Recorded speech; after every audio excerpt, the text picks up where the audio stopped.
Welcome back to the Intel Extreme Masters Katowice Major Championship Finals. I'm Frankie Ward and I'm here with the incredible crowd in the Spodek Arena. And I found myself a pair of representatives for each of our final teams. We've got Astralis and of course Ence. And the slightly awkward thing is, these guys are mates. Are you not arguing over who's going to win, Marlena? Sorry? Are you finding it difficult because your friends are supporting Ence? No, not really. It's all in good sport. Is it in good sport though because you're Finnish? Do you not find it slightly annoying that your Finnish countrymen are supporting a Danish team? A bit. Well, they don't know enough about Counter-Strike. Oh my goodness, Samo, you did not do that. I think we're gonna have to settle this using the audience. Okay then, in the Astralis corner, Marlena, I want you to lead a cheer for Astralis. Are you ready? Yeah? Let's go, guys. Astralis! Astralis! Astralis! Okay, not bad, but Ence, can you outdo them? Easy for! Ence! Easy for! Easy for! Easy for! Easy for! It's getting a little bit political here in the Spodek Arena, and I know it's going to be extra political on the desk as we talk about our second map on... Oh, let's see it. Astralis gave them hell on the first map, and we're here to talk about trade. Astralis on the right track for a trophy, that's for sure, as they conduct themselves with the utmost grace. My goodness. Joined by Sponge and Pimp now to talk about it. I'm your host, Machine. We've got a lot to talk about in a very short space of time, guys, because real resilience and real chances from Ence against Astralis on their map pick. Yeah, look, Alex, you know I'm a realist in this situation. I know Astralis is the #1 undisputed team in the world, but I'm even cheering for Ence right now because I want to see a fantastic game of Counter-Strike. And once they had that clutch, that 1v1 where Sergey was able to win, it felt like that was another one of those rounds, another one of those Ence rounds where they just pull it back and they just fight, you know? It was fantastic to see. I mean, Zipnik's the highest rated player on the server, and not only did he finish that game, Jacob, but it felt like on numerous occasions he saved Astralis' skin. He's just so good at the game, Alex. Isn't he? It's simple as it is, right? The clutch scenario, everything he does is so calculated, and that's just Zipnik's for you right there. Ence did everything they could in order to give themselves a chance, winning both pistol rounds, playing some decent Counter-Strike, but in the end, as you said, guys like Zipnik's Magic Spore as well, who's definitely an MVP candidate for the entire tournament, stepped up. And I think Ence right now just have to face the fact that they're playing an Astralis in top shape. Yeah, I think when you look at this being, you know, one of the lower ranking maps for Astralis, and they're still able to do this against a team whose best map it is, really just attests to how good this team is. Now, I don't, you know, I'm not normally calling players out for bad plays or deaths and that kind of stuff, but Aerial had some very bad deaths on that CT side towards Popdog. There's two that really stick out there. You can see the way that they're approaching a lot of situations too. X7, after he gets a kill with an AWP, he's now jumping, hopping around, very aggressive. It looks like they're scrimming, right? They're just playing a very free style, but X7 had a huge amount of impact in that game. I mean, this quote-unquote puggy style, it's got them far. It seems that that confidence comes from this kind of, this isn't a big game attitude. You don't have to get into this super tight-knit, overly concentrated. What do you reckon? I think that's a good idea. I like the way that they're approaching the game as they would approach any other game coming into the final against Astralis. They're playing up front, they're playing aggressive, they're trying to force the rotation out of Astralis and trying to put pressure on them. And yeah, you could say that that may not work against Astralis, but at least they're trying and they're sticking to their own game plan. This could easily have been a much more of a slaughter had they tried to play a different style of Counter-Strike. Alex, I highlighted some of the clutch statistics for this Ence esports team over their whole journey here, and they're phenomenal, right? Everybody's had a lot of impact in 1vx situations, but Zipnik's showing up again, breaking hearts, getting it done. That's how he closed it out. He's really showing him how the best clutcher in the world does it. Yeah, my goodness, he just keeps bringing it. And of course, 3 clutches for Ence on Train. Well, 1 versus X's, that's for sure. Now, we do have an opportunity to break some of Train down at greater depth over at the Telestrator. Sean Gares, what have you got for us? Yeah, Alex, so this is actually the clutch Xyp9x won to close out the game. And what's so cool about this is all of the different things Xyp9x does right. So we're going to start by playing it. He just mollied in the ladder room. He jump spotted someone there, gets a free kill for Device right now. So that brings it down to a 2-on-2. Device gets traded out, and now we're in a 1-on-1. So Xyp9x knows, or I'm sorry, yes, a 1-on-2. I'm sorry, 1-on-2. So he knows Sergey got a frag previously at inner, so he knows he could be lurking around somewhere close, and he knows Sergey has a CZ, so he has to play a close angle. What you're going to see, he shakes his crosshair on the spools. That's a common land trick that actually a lot of top pros do. He's trying to get a reaction out of the crowd. So he immediately clears that spot without clearing it, which is the craziest thing of all. He plants in the only spot that's safe to everything, mollies the Z, And then he's aware. He's aware that Sergey could be upper. You could see he checked it, and then he gets in the best post-plant spot possible, the side of the oil train, and he just plays with sound from here on out. It's literally the perfect clutch. I don't think Sergey could have played the round any better. I was extremely impressed with how Sergey was disciplined enough to fall back after the first frag. It just didn't work out. Yeah, no, that's what's so mad to me is that Sergey managed to get the frag with the CZ. He only had a pistol and back away safely. These guys have got a whole lot of cojones, and we're going to be seeing how they fare on our next map. So the first, Train, it was Ence's choice, did go the way of Astralis, but up next, it is the Danish territory, and the Great Danes, they haven't dropped it. 14-0 run on Inferno. The battle for Banana is the most highly contested piece of real estate in the game. Not only is it the main route for attacks on the B bomb site, but the information it provides the owner is immense. Round after round, countless utility is expended, carpeting the narrow choke point with flames, smoke, and shrapnel, all in the fight for control. Developing into what could be described as a tennis match of grenades, teams hedge their bets in the best way possible to deploy their forces to other corners of the map. The narrow streets of Inferno have played host to countless epics over the years. Keep your eyes peeled on a map that guarantees action-packed Counter-Strike.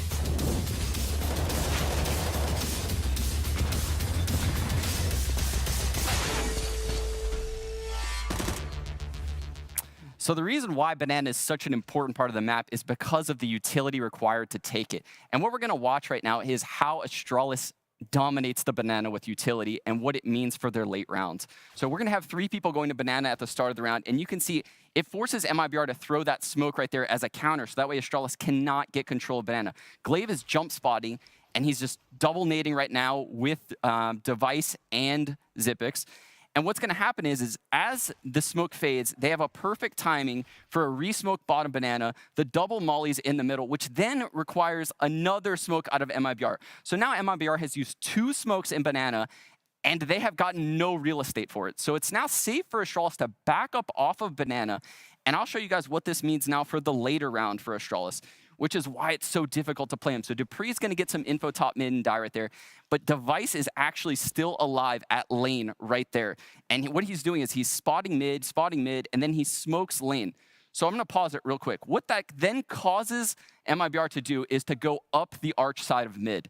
Now, this seems like it's the right idea because you can see what's going on, but you also feel like Astralis is filtering you to that side of the map by throwing this smoke, which Device threw. So you don't really trust your instincts when you play Astralis, and that's why you're going to see actually MIBR go all the way back around, which, by the way, Fer got naded right there through the smoke by Magisboy. Another thing that you have to be worried about when you play them, and it's just the time in the round is running out, and there's nothing you can do about it. It's brutal, Sean. It really is, and we've seen it time after time. They've set records on this map for utility damage. They averaged at one point 50 average damage with utility per round. The current stat for Astralis on Inferno, out of 47 maps played in the last 12 months on LAN, they have the highest team out of everybody in the world with ADR of 38.8. That's the average over those 47 maps. They also have the highest win percentage, but one thing that's good for Ence here is they actually have the highest opening kills out of all the same teams over the last 12 months on LAN. You know, they've got the highest 4v5 win percentage. You know, they're up there in trades as well, actually the highest at 25.1%. They're going to need all of those stat lines to come into favor here if they want to beat Astralis on their home pick. They have to play the best Counter-Strike that we've ever seen Ence play. The problem for them is that Astralis have something to look at, right? We saw Ence play Inferno against Liquid, a game that Liquid arguably should have won. They should have closed it out. Ence had no business in winning that. That said, though, they were able to fight back and win that in OT. So the problem for Ence coming into this one is their playbook deep enough to go up against a team like Astralis, who 100% have prepared Inferno coming into this grand final. I mean, there's plenty to look at, but how much is wrong? How much is you able to exploit? Twister, the coach, coming into this grand final, he said, I could find gaps in Liquid, I could find gaps in Na'Vi.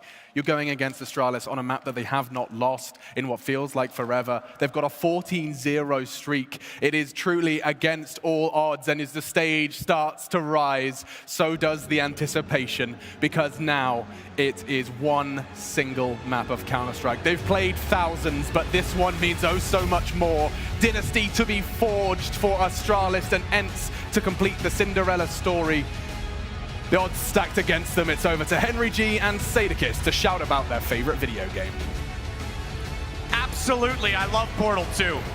Just kidding, Alex. This is going to be incredible. Ence have it all to do. Pulling back, as you say, on a map that Astralis are 14-0. Push down, X7's already got Glaive. He started off kills in all 3 of the pistols. He has gotten the opener, but Device is so far down Banana already, and he and Dupree, they pulled it back.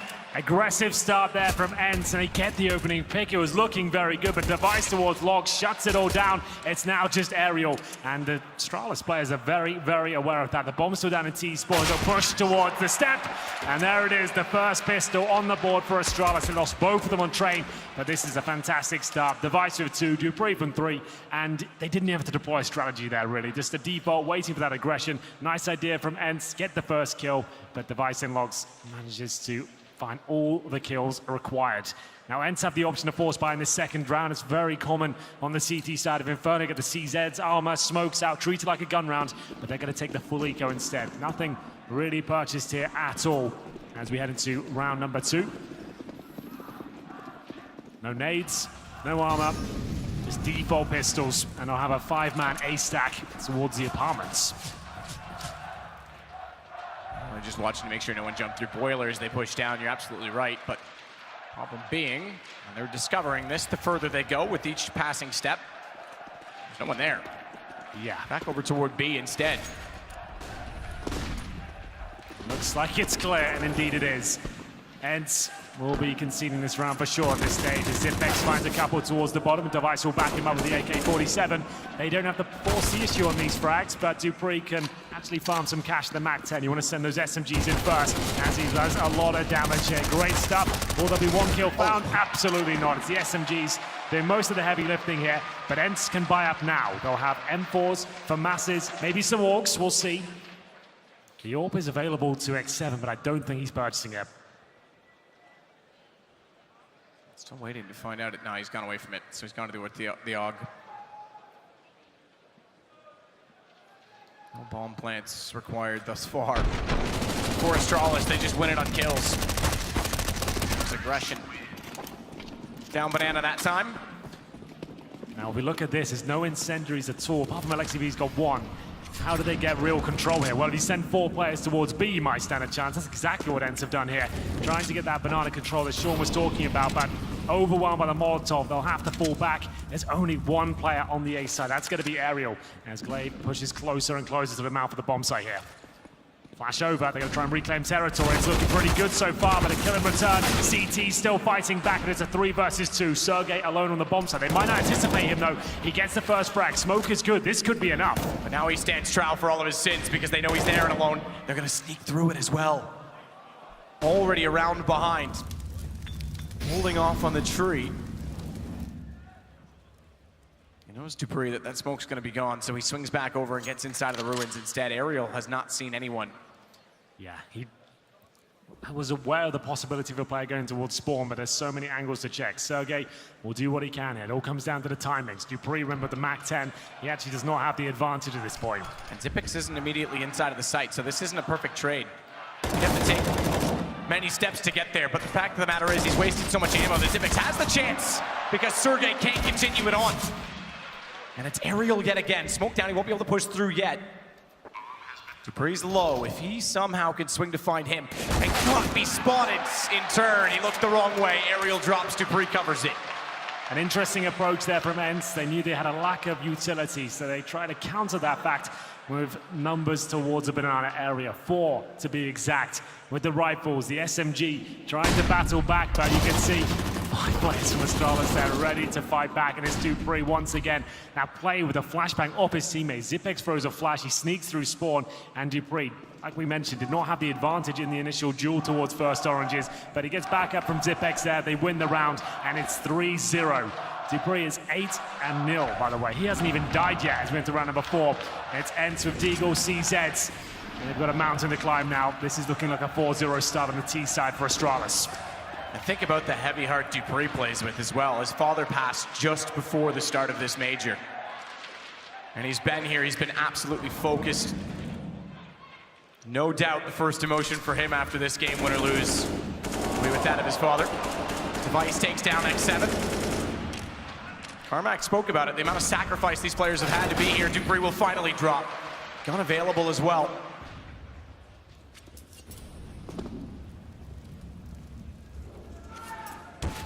took off. Still at B, Device. He's already got a kill for the smoke. Almost found a second there. He might be able to get it at this point. Lexi B is very low indeed. Flashbangs in. It looks like all 4 players will commit. There's nothing that Lexi can really do here. He might be able to get 1 deagle kill. He's got 10 HP. He'll have to be absolutely perfect here. There's the shot he needed, but the round should still be going in favor of Astralis. But the CTs have an M4. No bomb planted just yet.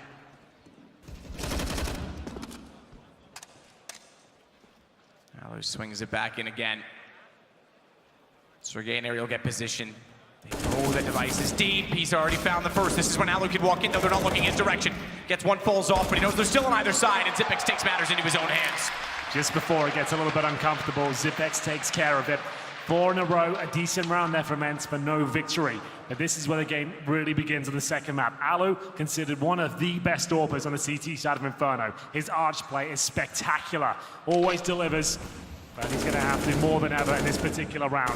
Device, so perfect, gets the kill for the smoke initially to open things up. Keeps trading with his teammates, and it's round number 5, 4-0 for Astralis on the T side of Inferno. All for Alu. And a very default setup there, but Alu is going to be looking down towards the underpass and T-steps area. Alu just waiting. We know how good he is on Inferno. He can take matters very seriously with that op. How many times have we seen him push down to Walt mid? He loves that play. Now Volt this time very passively, waiting to watch inside of Boiler, but they're sneaking behind. This setup's not really designed to cover off for a fast play out of the apartments. Ariel, he's got to be perfect blinded off. Didn't even see them get in. They got behind him. Sergey found only one, but Ariel steps back up. Unfortunately, with a strike of a match, he's utterly turned to ash by Magisk, and he burns down inside a pit. Opens up a lot because they're out. Bomb is behind the hole, though. Magisk has to cross back over. Fortunately, there's a smoke down in front of Library that will allow him to do so. 3 versus 3, but a massive advantage here for Astralis. The retake begins, the orb's up, but another smoke is down. How do they break through the force field of the smoke towards the arch side? They'll focus towards quad, but maybe if he gets one of these kills, the round can be done. Looking for both of them, he absolutely nails it. Does he finish things off with a hat trick? We'll see. Alu with no choice but to fall back and hold on to the AWP. That's going to be 5-0 for sure now. Lovely approach of Astralis. They've got so much money, so much momentum behind them. They get the apartment's control, 1 smoke out, a flashbang to follow, and they make things so difficult to contain. It's that Molotov towards a pit that removed Ariel from the equation. He got 1 kill, but Alu might be done for here. Hits the shot towards Glaive. I don't think he survives this. For a second follow-up, but he should. Now they get around, they're trying to spam, and he might be saved by the time he is. So the AWP, all they have to work with on the inside. Force around it? They could with maximum loss bonus. It's a close force, though. It's just under the threshold of comfort. They're going to. It's going to be UMPs. Well, Ariel hasn't got armor yet. He does buy the UMP. Might be solo. Oh. Just a partial buy around it. Still possible, though. We know the potential of Alu on this map. We just have to see it.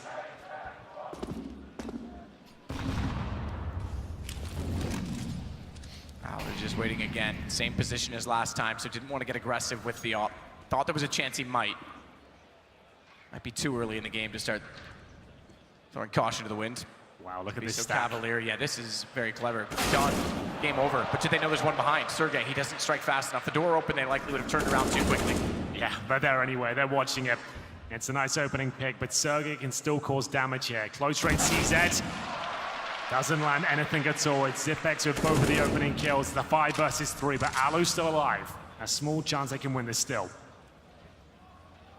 He's got to be in the right place at the right time as much as accurate with the AWP because they now identify he's still on A. Glaive's going to rotate the bomb back around toward T-stairs, and the fact that they have Device and Magisk inside of the B site pretty much confirms matters done. And this time, got 51 seconds, the bomb's nowhere near being planted. There's no way Alu survives. This time they're going to punish him, surely. Well, they've got him surrounded. They're not even planting right now. They want to take him. He misses the shot, the all-important one. And that's the orb remove, but he still has cash. He has $6,200. It's 6-0 on the T side of Inferno. This is the Astralis pick. Not many teams can touch them on this map whatsoever. And it's going to be a counter-terrorist timeout. That's Ence working out their options here. Alu purchases the AWP. Do they want the secondary orb once again? We saw X7 rolling that weapon on train to great effect. They need to start posting rounds now. 6 is actually enough on the T side to consider it an okay half, or even a pretty decent half, sometimes depending on the matchup.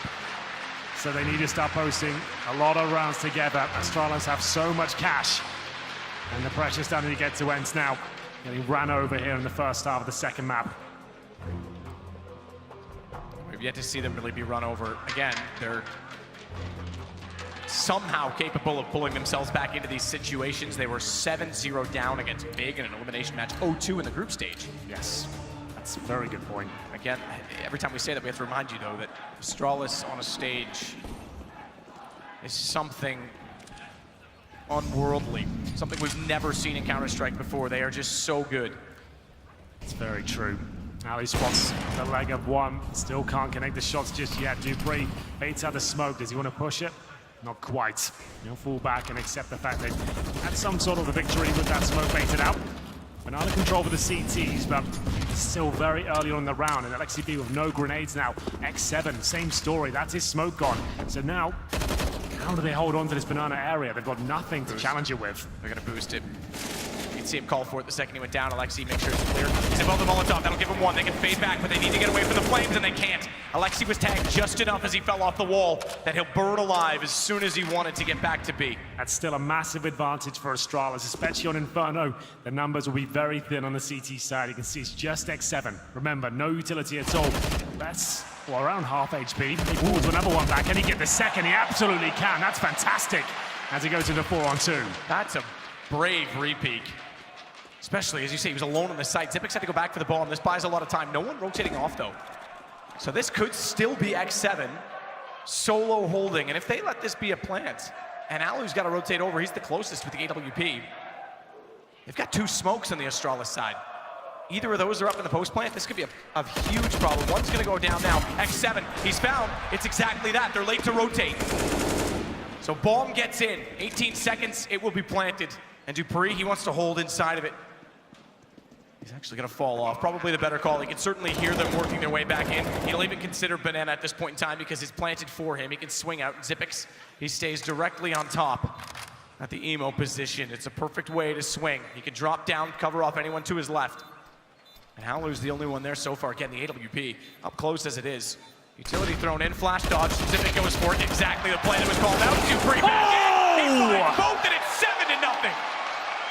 It doesn't get much better than that, ladies and gentlemen. That is Counter-Strike perfection. My God. 3 versus 2. No utility available on the T side, but the positioning, the reactions to the smokes coming in. It's Xyp9x playing off his teammate. And look at that play. Preemptive fire towards the coffins is absolutely beautiful.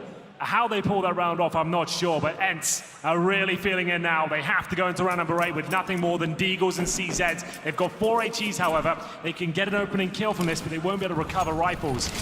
Nades go in, not much damage found. There it is towards Glaive. But he'll continue to force the issue towards B. Down he goes, maybe a little bit too aggressive there with low HP. Can't get the rifle, though. It's just too far out of reach. Device makes sure of it by putting a Molotov back in the corner to ensure that they've gone back over to the site. Double boost. Might have to be. So they'll keep 2 above the smokes. Mass chaos will ensue if they don't look that direction, because 2 pistols, one of them a Deagle, can do massive damage if Astralis walks by that. And they'll smoke it again. Device with the Krieg wants to try and open up toward coffins. Jisk is still there as well, and I think he's setting to clear out new box. Still the advantage of Astralis, even with that pick. 4 players on the CT side focusing the B bomb side, but the bomb for now is in second middle. It's just Aerial, who's currently holding in the pits. He'll have his work cut out for him. Device showing a little bit of presence towards B. CT still there.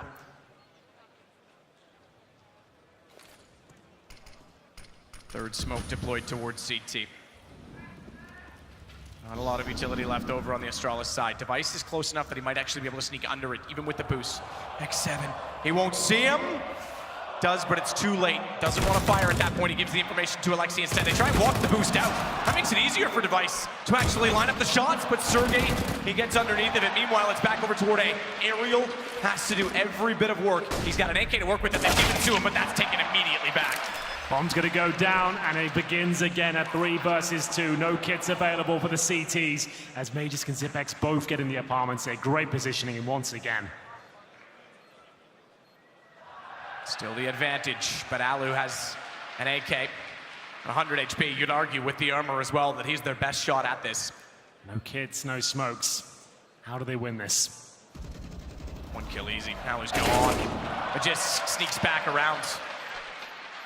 He's coy. And Sergey, not much to do at this point in time. Let's take the blood from Magisk's head, but it won't be much more than that. Bomb's gonna detonate 8-0, and Zipex even wants to chase him down. He was low HP. Easily done. Zipex just barely stays alive. Astralis say unbeaten so far in Inferno. Most rounds do nothing for Ence at this point. Zipex, after winning that one, has $16,000. That's the absolute maximum you can have in Counter-Strike. It was a close game. I would say that's significant, the fact they did so much damage, but at 8-0 down, it doesn't help them at all. Ence will try and counter this with a double AWP setup. Alexi B and Alu, the sniper rifles here. But once again, it's just so perfect from Astralis. There's not really much you can do against this. They get that bomb down with 5 seconds to spare. They both get in the apartments. It's absolutely ruin Ence. Alu back on the open. This time not as aggressive. They need to start winning some rounds here. 8-0 down. Astralis have already won the half. There's the shot. Alexi B is going to be dropped here. He gets away just about. An opening pick once more for X7. What? Hello! Glaive, oh man, he absolutely nails it. They both got weakened up. He tosses in a nade. Wow. You don't see many double kills of the HE map. That's insane. We had talked about how Astralis reinvented this game using utility. This map especially. HEs were not really relevant, not prevalent until the last 6 months, and they are the reason why. Aerial again, 1-on-4, 9-0. There's no way he can pull this back. And there's no use rowing from the consecrated whale at this point. He will at least get one back, but it's inevitable. They're gonna run him over at this rate. Bomb's already planted and Glaive's hunting. They're gonna have to eco again, or at least a partial buy next round. If they save the AUG, they might be tempted to force into it, but why wouldn't you hunt him? You've got so much money here on the T side, and it's Glaive sniffing him out. Aerial, just a couple of bullets in this AK will take him down, as it looks like Glaive has found him once again. Another clean sweep. They've barely died on the Astralis side. Dupree 11-3, Zipex 11-2. Alu 1-8. Similar scenes to what we saw yesterday when he dropped off. And he's had the op twice. It's not like it's been all economy against him. 5 kills tops for both Sergey and Alexi. Nice puts on a clinic as always. The double kill at first Oranges. It looked like they'd done enough. They got the opening pick, but then it swings in the blink of an eye. And like I said, Ence now, they get $3,400 every round they lose at this point. Problem is, you need about 4,500 per player to have a decent buy on the CT side. They're going to have to go CZ and armor again, but they are good in these sort of situations. Not over just yet. It's a very scary scoreline, but they've come back from worse. We'll see if CZ's armor can find them that round to get them on their feet, get some money rolling. PT50 CZs, HEs, still a chance, but if it goes 10-0, that chance really is running quite thin. He just gonna get spotted out. Wow, finally they go aggressive. Sergey's got it down. Device has to turn his attention, but he knows that means there's gonna be a bait towards top of Banana. He won't get caught by it. Beautiful. Unbelievable. He's so well orchestrated in every situation. You can't fool Device. Even when you think you've got the upper hand and you've got him outnumbered, Glaive's gonna close off X7. Even the aggression won't work. And at this point, it's not even round by round, it's pain by pain. Then Ence slowly have to let this game slip away. They've got to do something to get back in. Finally, an AWP back out in their hands. You're right there, the AWP's come out to go for the double AWP setup again. Alexi B considering it, hasn't purchased it, but Device just looks like he's on another level right now. Nothing can be done. 10-0 on the T side of Inferno. They're already a map up, this will do it. Secure their 3rd major championship. An unexpected matchup here. Ence will go down swinging, but I need to start posting. I need at least 3 or 4 to even start the conversation of the comeback. Double flash goes out, but already forward at that position is X7. That catches off Magisk. He's not done there either. He goes back around. Finally, they get something rolling. Alu. He takes out Dupree. Blade's gonna be locked in, and they'll shut him down. All on to Xyp9x, this time in a 1-on-4. Can he keep the shutout alive? So this is going to be the loss bonus now removed, man. Every kill Xyp9x can find in this situation, it's going to have a massive knock-on effect. He might still be able to win this, you know. With a minute there, the flashbang goes through. It's actually looking very good. Sergey will take him, though, but things get out of hand. Loss bonus removed. The next round is must win. No question about it. Ence have to take this one. A 10-5 scoreline, it's still possible to recover. They'll have the AWP, a couple of rifles as well. This has to be a victory, nothing else will do. Great aggression there. Not timid at all. Lovely work from Sergey to close out the round cleanly as we head into round number 12. Spending almost everything they've got. So a few smiles on their side so far. I gotta enjoy this journey, right? Still once in a lifetime sort of situation. And there's nothing to be ashamed of. This run has been so good from them. This one is as well as they run down middle. It's gonna be Alu holding off the corner. We know he's good at it, but he's flashed away. He's got to scurry. Lexi wants to reclaim the other side of the map. KaTOWICE again through smoke. These guys are so good at lining up and anticipating as Alexi can't even find him. He steps away, and he nearly gets it again, even spraying with the pistol. Just foolish. Xyp9x will flash himself back in aerial alone in the site. Does find one. They don't even consider the fact that he could still be in the corner because they had to pit for so long, but his patience did catch them slightly off. Unfortunately, he'll burn. He'll burn it, but the nade in response to Lexi, he's in the open. They're so good with utility on the Astralis side. It's pretty unbelievable, I have to say. Wow. Just an Magus has got 213 utility damage so far. Glaive with 119 and Divisive 43. They're doing absolute work with the utility, that's for sure. And that's the round they couldn't afford to lose. They will not have the loss bonus behind them now. They'll have to buy up with everything they can. CZs, Deagles, Scouts, and Org. If they can't win this round, it's likely to be a 14-1/2. No damage done there, right through the wickets as the Molotov will hold the CTs at bay. The grenades will do work once again. Alu goes down. Alexi B, nobody drops, and this is all falling apart once again. Xyp9x patient for the push. They just know exactly what's going to happen in every round of CS. He is baited out, but he can't get the double. It's left in a 4 versus 1. That is the nightmare scenario now. He's gone. He's flashing himself out. Dupree's already on the case. You're right. They're one step ahead in every single situation. 12-run reset. Not much left for Ence now. Sonic doesn't have to do much at this point. They're in cruise control, and it has to be an eco. They got $2,000. They'll have to eco for the last round. That's why I was saying the 14-1 scoreline was looking very likely.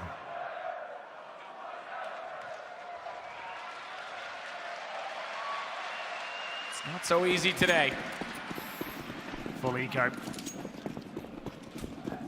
And a full rush. On caution to the wind at this point. They've just got to try and catch them off somehow. Surely with Device again. He's ready for it. He certainly is.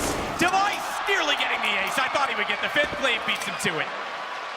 Same result, though. It's another round for Astralis, and it's one step closer to tying the record for all-time major victories. They want their 3rd. They want 2nd back-to-back. Fnatic won their 3rd and their final on this stage, keep in mind. That's a very good point. Last round, what a half it's been. Astralis displaying pure dominance here. Why they're considered the world's best, so consistent. This is no flash in the pan. They've been at the very top for a long time now. Doesn't look like they'll be challenged today. Looking for the clean sweep in the final, the 2-0. 14-1 in the T sides, pretty unheard of, but if there's ever a team that could do it, these group of young Danes would certainly be in that conversation. No kits, barely any utility, no AWP for Alu. Hoping to see more from the AWP. I don't think we've seen a frag from it so far. Sergey with the M4. They've lost map control here. The aggression hasn't worked. The default setups has yielded no fruit. Bomb still down in T-spawn. Alexi B with a chance here, but can't connect the bullets. Just tapping.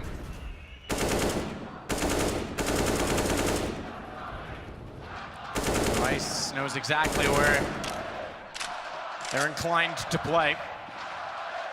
Not even about baiting out utility because there just isn't any. No kits either, keep in mind.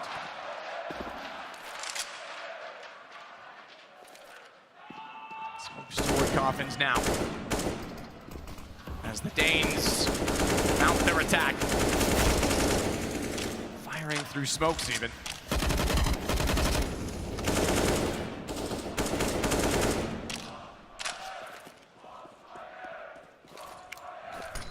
Incendiaries to clear oranges 1 and 2. X7, he walks heavy on delicate ground, tries to play inside the smoke. It doesn't work. Glaive, he's able to run him over, follows that up.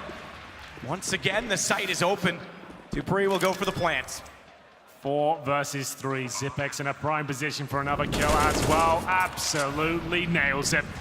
It's looking likely to be 14-1 here. Device has had such a tremendous half. It doesn't get much better than this. He currently sits on 18 kills and 5 deaths, and Dupree, that is a bickering over the frags now. Who will get them? Absolute dominance there. Counter-strike perfection. This is why they're the best. Ence, it looks like this could be the end. They've had an amazing journey here, but Astralis just too powerful. There will be a chance in the second half if they can pick up the pistol, but whether they can go further than that is yet to be seen. You'll have to find out after this break.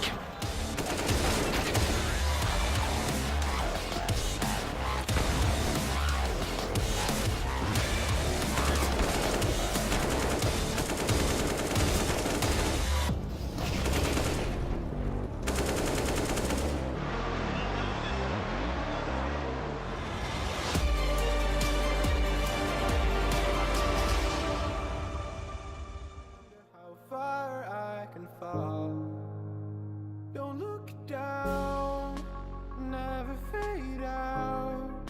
And I just wanna be someone and never fall behind again. Just keep on moving on. Never look down, never fade out. Never fade out.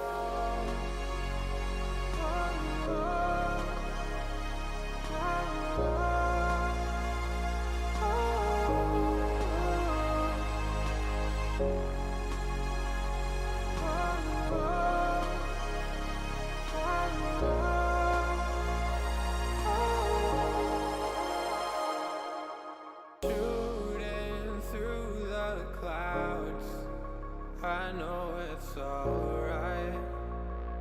It's alright. Heavens are the limit now.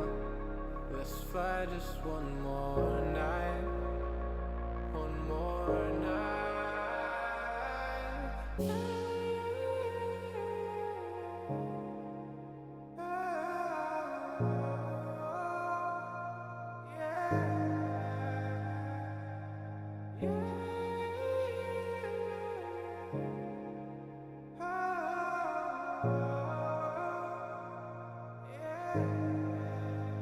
Don't look down, never fade out.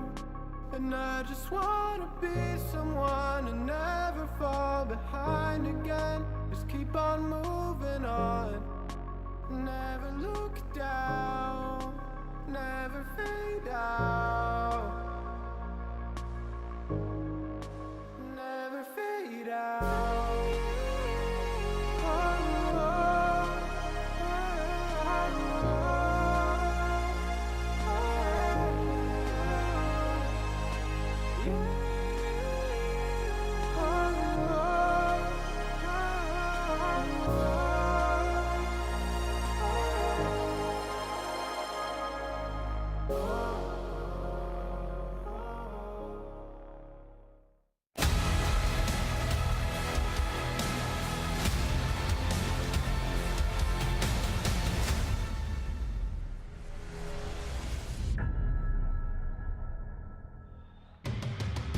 Ence may have touched eternal things on the hearts of humankind.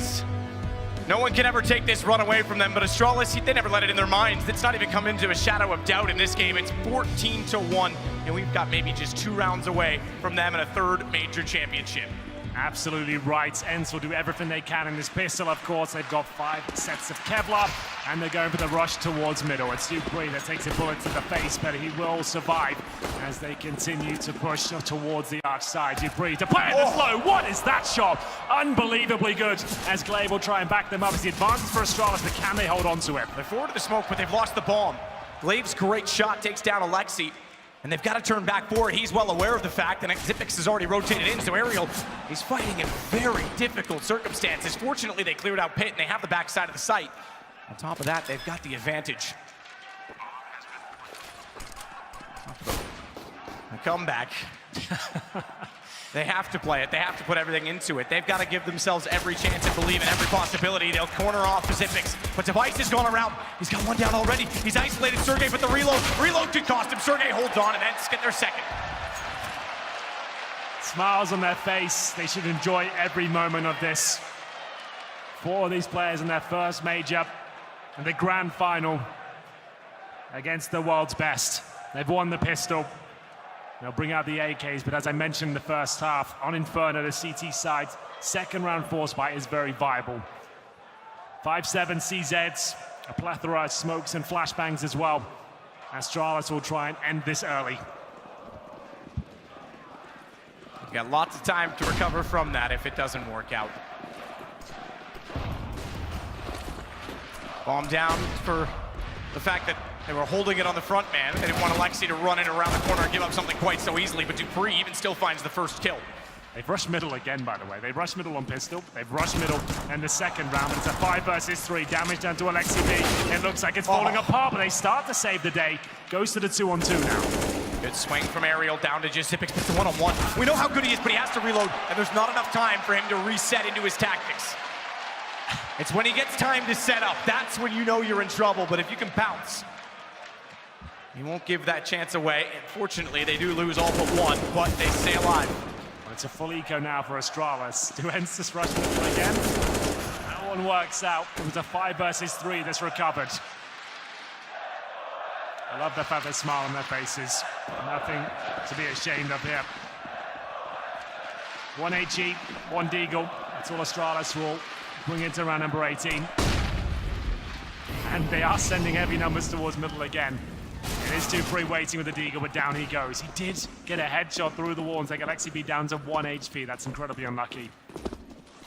Rush middle again, it works 3 out of 3 times. No fault there. If it ain't broken, I mean, what are the odds that they're going to do it a 3rd time as well, right? You can't really blame Astralis for assuming to stack the B site. Eventually, something's got to change. Double bluff. Either way, Alu's going to wait. See if he can build out the cash. See if he can get rolling on this T side. Maybe get the AWP out. Aegis will get yet more utility kills for Astralis.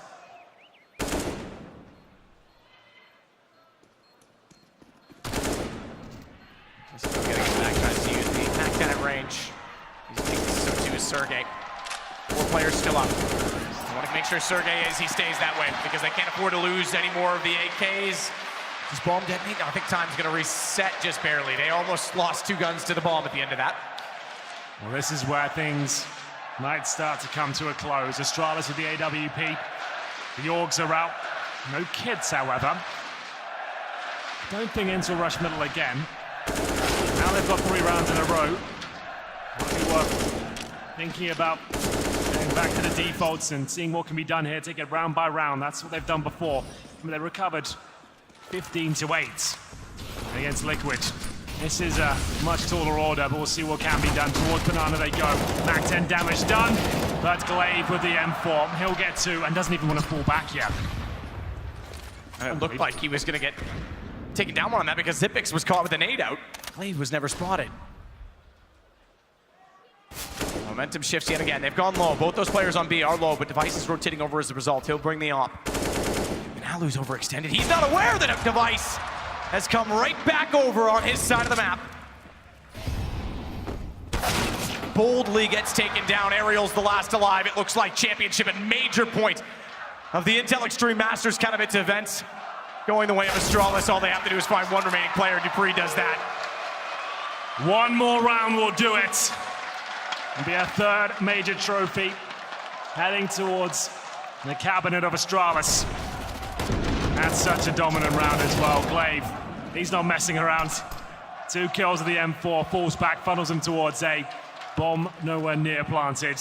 It's Ence who have enough to buy into this round, but they'll get 4 AKs, 1 Deagle. Expensive rounds previous. And is this where it all ends? 1 more round will do it.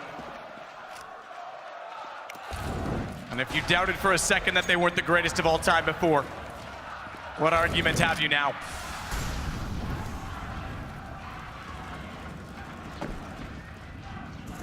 History is being written with every single event they attend.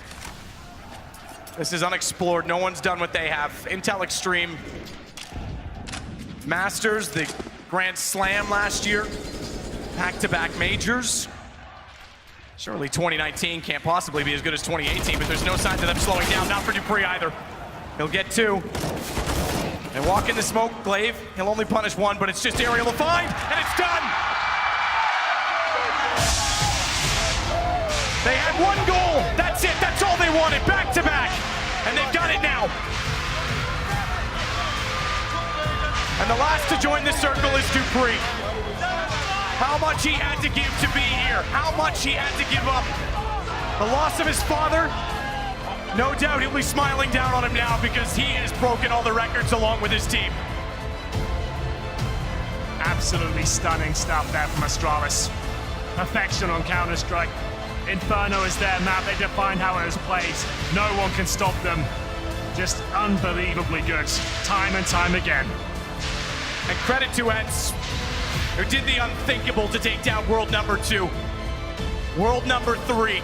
Comebacks in all fashions. But you can't mess with greatness. You can't mess with history. And these guys are writing it in every event. Intel Extreme Masters, champions, majors, back to back. Astralis again in Katowice.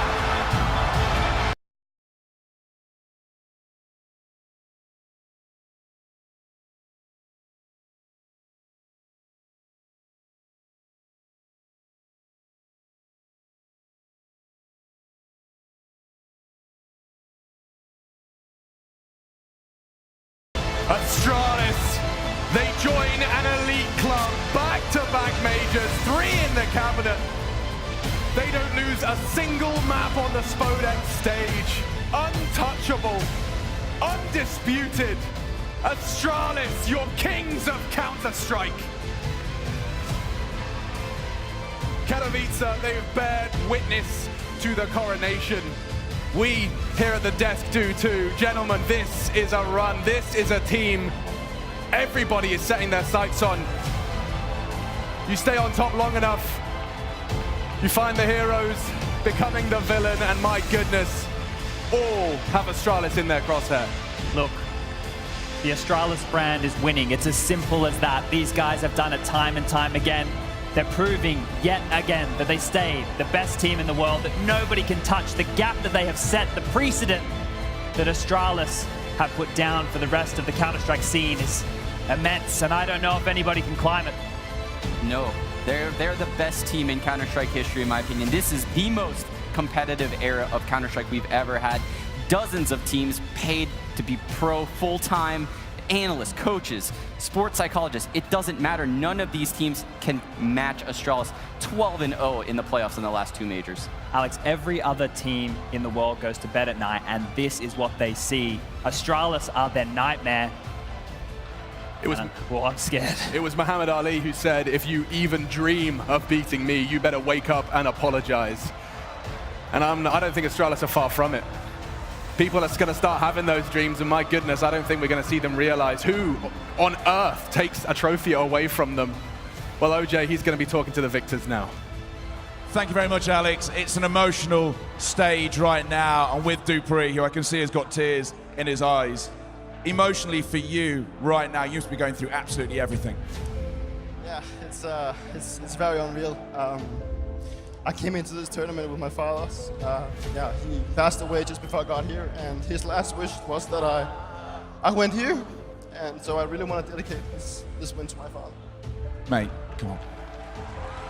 It is a fitting stage here, what you have just achieved. Back-to-back champions, you and Astralis. How much did you want to do that? For all the reasons, for the team, for your father, for your family, how much did you want to win this back-to-back major? I don't know, I mean, this was probably my biggest wish I've ever had, to make my father proud, my family, but also all of our fans and everyone in esports. Man, it's just unreal that we go and do this. This has been a dream and a goal for quite a long time, and now that we're back-to-back champions, it's just unreal. Thank you so much. How long can you stay at the level you're at? Because you are untouchable. I mean, the work ethic in Astralis and the way we function as a team, as persons, but also as players, the way our team back home supports us, the way like our physiotherapists and all that stuff helps us, and our nutritionists and everything, it just works well. So I want to give a huge shout out to our health team back home as well, and obviously to Kasper Witt, who is our sports director. So and obviously to all the lovely fans here that's supporting everyone, and the fact that we gave us such a great game was amazing. Thank you. What's left to achieve? I mean, we always want to win. That's always the goal. That's what we want to do, and we did it one more time here, and it's just amazing. So we're just going to keep grinding. We're not going to give up. Listen, I appreciate you taking the time. I think no one begrudge you especially, but Astralis as well. Back-to-back major champions one more time. Everyone in the Spodek. It is Dupree and Astralis!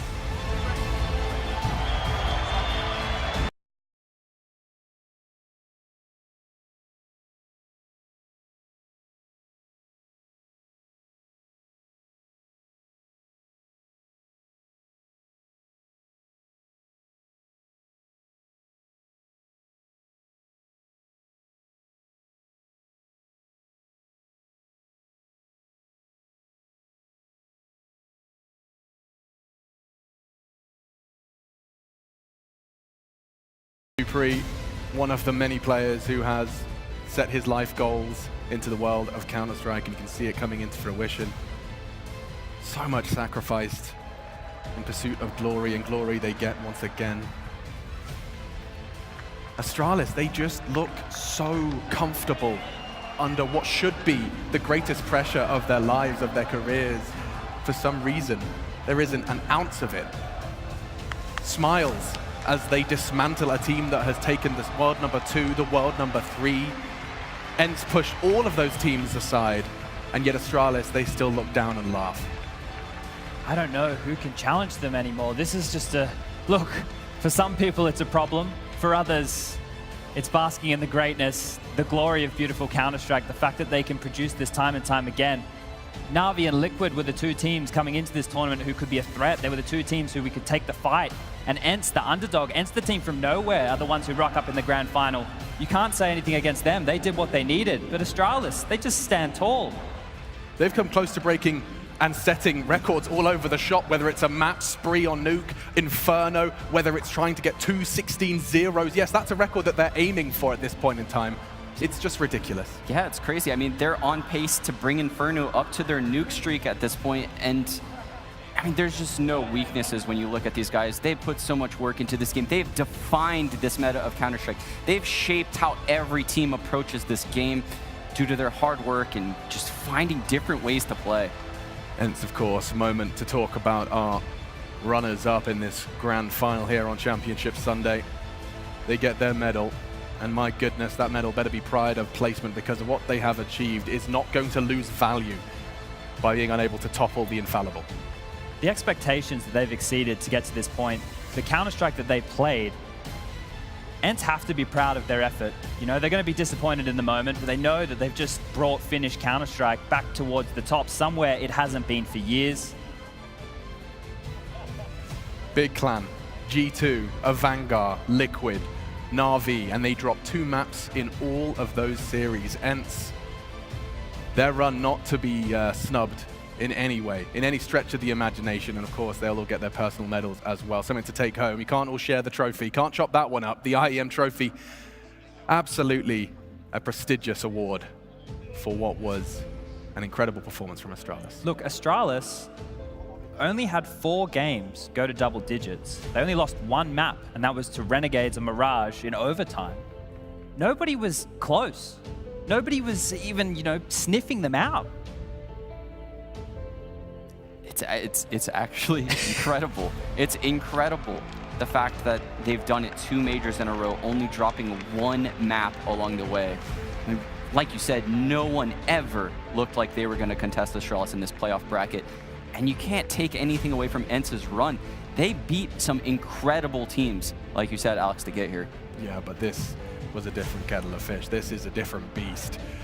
The Great Danes, the triple-headed Danes, the Cerberus to the gates of Counter-Strike championships. It's just, you can't touch them. You can't access that level of success when Astralis still exists in this game.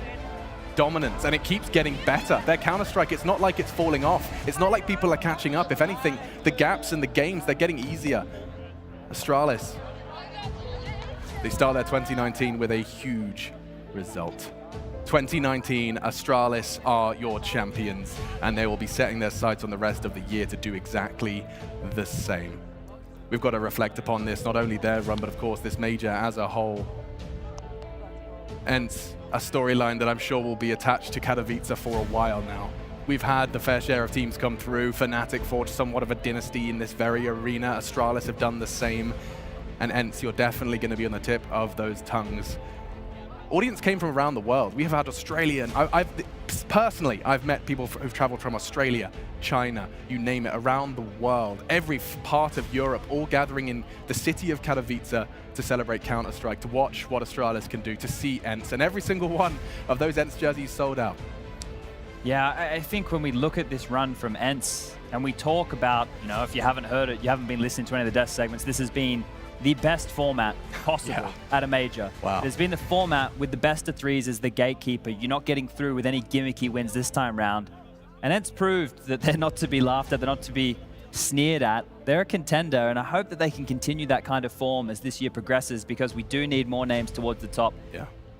We've seen hot favorites dismantled, even before the Legend stage. Names like Fnatic, NRG, who went completely seamlessly through the minor and yet couldn't get to the top 8. I mean, this conversation is intriguing. Renegade finding form. And what's more exciting, MIBR. There are teams now who have just formed in their fledgling stages, Sean, that could start setting their sights on the craziest thing is when you look at the depth of the scene, a team like Mouse Sports couldn't even make it to the challenger stage of this major. Like, that shows how deep the scene is, that 5 all-star players can't even make it to the top 24 teams. Yeah. There's so many teams that can play this game well. If Astralis wasn't in this scene, without a doubt, people would think this is the most competitive area of Counter-Strike. Just because Astralis is so good, people think that it's not. Look at the semifinals. We had 2 teams, Na'Vi and MIBR, who put on some incredible shows. We got to see just a little glimmer. Na'Vi, for one thing, proved the whispers wrong. Don't forget, 3 weeks ago, Chad and Sean, we shared this desk and we were like, okay, so we're believing Zeus. This is the last major for Na'Vi. They came out and put on a show, as did Simple. There is definitely recipe for some competition for Astralis coming into 2019. There's fight, right? And these players and teams are going to continue to get humbled by Astralis until eventually either the right roster clicks, that people get on the right page, they change the way they practice. Look, there's only so many hours in a day, and we've heard this time and time again from Astralis. They don't practice any more than anybody else. They're just more efficient with their time. And whatever that formula is, whatever that recipe is, I hope Zonic holds that close to his chest forever, because I love seeing a run of a team being this dominant, because I get to live and witness firsthand the greatest Counter-Strike team ever. A game and its core that has existed for nearly 20 years has been refined. It took that long to see Counter-Strike at this level. Appreciate that for what it is. Yes, sure, Ence, who did put on a fantastic show, could not topple or even make a dent, certainly in the second map. But Train, I mean, we saw glimmers. We know that this is going to be another team to watch out for on Astralis' road to glory. Yeah, I mean, Ence has proven they have a very deep map pool. They can take Astralis to the limits on Train. Sure, they require both pistols and a little bit of luck here and there, but, Zip Nicks. but they've shown that they can compete with the top teams in the world. We originally thought of them as a top 15 team. I think we have to consider them a top 5 team in the world after this major run. We might have to change our tiers of teams. You know, we have tier 1, tier 2, tier 3. There's Astralis, and then everybody else. Yeah, okay, that's fine. That makes more sense. It really is just one man or one team versus the rest, and we're going to be continuing to see this unfold, of course, as the year does. But when we do kind of look back and you look at how Astralis' dominance started, it was touch and go. You know, leadership changes. They bring in a leader that has proven his worth. Glaive joins this roster, and then they go to new heights. They found Magis crying in a lobby in his North jersey, removed from a team. He now joins what is set to be the most historically dominant team in Counter-Strike history. This is a story in itself, and I'm not bored of it yet. Look, yeah, me either. I think that a lot of people, you know, think it's boring because the grand final is over and done with. It's a quick, it's a, you know, a flash in the pan. But the thing is, if a team can do this consistently, Alex, someone has to stand up and stop them. Yeah. They're not going to let anybody win. Maybe one man who's going to be interested in playing a part in that stopping during this year is Alexi B. What a story it's been for him. He was one of my favorites on the stage, confidence from every pore, and now Alexi B is standing by to reflect upon his major run. Alexia, from the European qualifiers back in December and 38 maps later, you are the second place in the majors. You must be feeling pretty good about that achievement. Yeah, of course it sucks after the loss, since we could have won it all, you mean. But it has been an exhausting journey this far, and we're very proud that we are at least second. And what happened on that stage today? We had our moments on train. A few tough rounds we could have won, which that the map could have been closer, or we could have edged it. But they took it from the T side over, and then we played Inferno, and of course they just showed that they are the #1 team in the world. Well, let's talk about you, Alexa. Just 21 years old and clearly one of the most promising IGLs in the game. How has this experience changed you?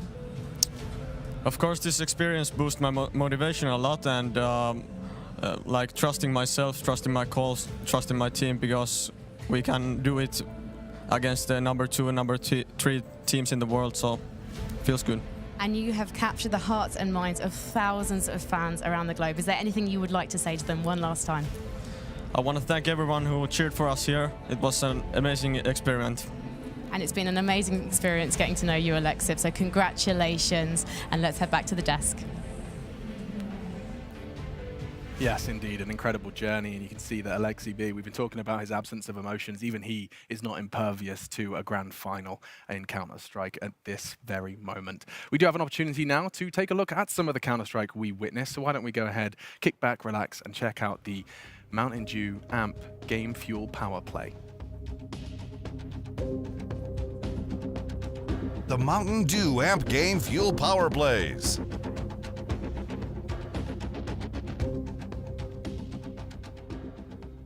Now, we have seen Astralis are the best team in the world. Now, I'm going to showcase a little bit of why it is Astralis is so good. The score is currently 6-0 in favor of Astralis. We're on Inferno. This is about to be the last chance for Ence to do anything or get inside this game. If we play out the clip, we can see that Ence is actually doing a good effort into this round. X7 is getting a double kill here towards Banana, and all of a sudden, this is a 4 versus 2 situation. Astralis are only 2 man down, or 2 man left, which should mean that this should be an Ence round. But that's the thing with Astralis. Even though there are only 2 guys left, even though they're playing from behind, this is the best team in the world for a reason.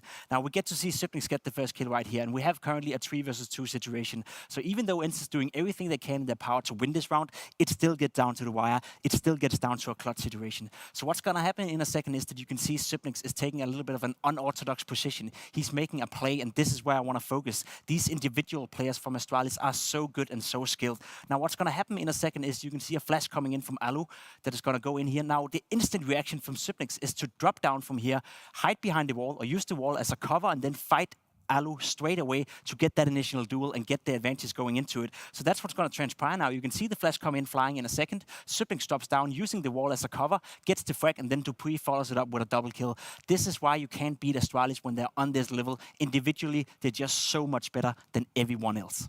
And that's just individually. That's one facet of the game. Thank you so much, Jacob. That was your Game Fuel Power Play. My God, that's just in displaying not only, of course, the incredible minds that are at play, but also the individual skill that backs it up. These guys are hitting shots so consistently. Yeah. You just, even if you think you've got them anti-stratted, Sean, I'm sure, you know, you got them anti-stratted. You'd solve that riddle. You'd have to still beat them as 5 players in the server. Yeah, that's what makes them so unbeatable is their individual skill is probably the highest in the scene, as well as their tactics.